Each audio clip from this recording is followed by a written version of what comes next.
Hi everyone. Today I want to talk to you about the evolution of fashion law, the concept of fashion law, which is called in French droit du luxe or law of luxury goods. Droit du luxe, droit de la mode. So when I founded our law firm, Crefovi, back in 2012, I was super excited because I had just attended the fashion law bootcamp at Fordham University, at Fordham School of Law, which is a fashion law curriculum managed and directed by Professor Susan Scafidi, who is in the United States of America recognized as the expert in fashion law. Indeed, I think she is probably the one who coined the term fashion law in the US, while I created the term droit de la mode, droit du luxe, here in Europe back in 2004. I was the co-editor and also basically the organizer of the drafting of a thematic supplement for the law review L'Ami droit des affaires, which focused on basically the emergence of fashion law, the law of luxury goods, droit du luxe, back in 2004, as I said, so quite a long time ago. Because I was a young lawyer by then, I was practicing as a banking and finance lawyer at one of the most prestigious and largest firms in France, which is called Gilles Loret Noël, in banking and finance law, and I could only see that there were lots of interactions between the legal profession and also the fashion and luxury sector, and that in order to become, there was something to be done here in order to become a fashion law expert, a luxury goods legal expert. And so back then, back in 2003, back in 2004, I started thinking that, perhaps it could become its own legal discipline. It's all legal practice, droit du luxe, droit de la mode, fashion law, law of luxury goods. And so that's why I decided to approach L'Ami droit des affaires and create that supplement on the droit de la mode. So you can actually access that supplement from our websites, crefovi.com and crefovi.fr if you wish, by just typing in droit de la mode, droit du luxe in our search bar. So I wanted to basically, with this, now I have how can I say, I can take a step back. Yes, that's it. I can take a step back on the evolution of droit du luxe et droit de la mode. And what's been happening is that it emerged, as I said, back in 2003, back in 2004, with Susan Scafidi doing the work out of the US, me doing the work here in Europe. And it became quite important, and it grew even larger after the financial crisis in 2008, 2010. Why? Because there were quite a lot of lawyers out of jobs, out of work, and because the fashion and luxury goods sectors were doing so well, it seemed like an industrial sector that had some good prospects of employment, which is actually true, because thanks to the globalization, up to 1 or 2 years ago, before the COVID-19 crisis, with the globalization, obviously the fashion and luxury sectors have massively developed and made the most of globalization. So by this I mean that they have expanded in the market where the growth and demand for luxury products is the highest, like in Southeast Asia and China, as Asians have discovered, I'd say around 10 years ago, luxury products from Europe, and now really love it.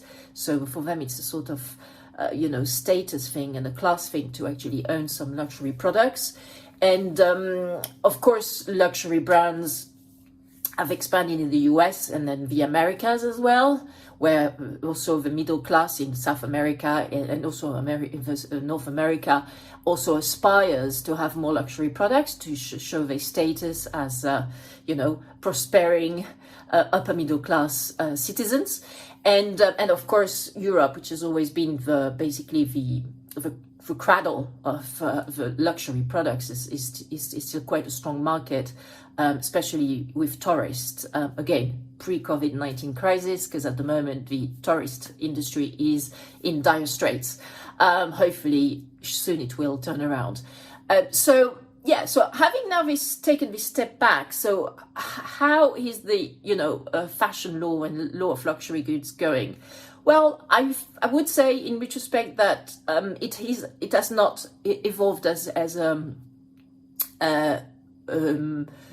legal practice in itself. I think that there was a bit of a fad in between 2012, I'd say, and 2014, 15, with lawyers who wanted to brand themselves, solely as luxury fashion lawyers, a bit like art lawyers or energy lawyers or banking lawyers, etc.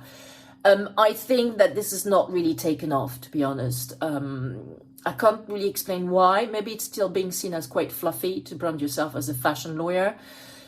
But the skills for a good expert, both on the legal side of things and on the fashion and luxury industry, are still definitely in demand. There's still lots of demand from fashion and luxury brands, and in particular from the conglomerates, the 3 or 4 conglomerates which own so many fashion and luxury brands in their portfolio.